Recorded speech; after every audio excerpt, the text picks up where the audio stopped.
कैलास पर्वतावर भगवान शंकर आणि पार्वती देवी बसले होते।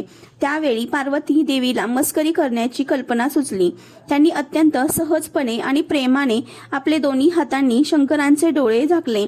या घटनेचा परिणाम जग अंधारात बुडले। भगवान शंकरांचे डोळे हे केवळ पाहण्याचे अवयव नाहीत, तर ते संपूर्ण विश्वाचे व्यवस्थापक आहेत। त्यांचे दोन डोळे सूर्य आणि चंद्राचे प्रतीक मानले जातात, जे जगाला प्रकाश देतात। सृष्टीत हाहाकार माजलात। डोळे बंद करताच संपूर्ण तिन्ही लोकात स्वर्ग, पृथ्वी आणि पाताळ त्वरित घनदाट अंधकारात पसरला। सूर्य आणि चंद्राचा प्रकाश नाहीसा झाला। सृष्टीची सर्व कार्ये थांबली आणि हाहाकार माजला।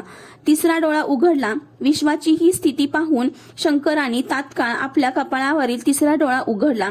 त्या तिसऱ्या डोळ्यातून प्रचंड अग्नी म्हणजे प्रकाश बाहेर पडला, ज्यामुळे पुन्हा विश्वास प्रकाश आला आणि परिस्थिती पूर्ववत झाली।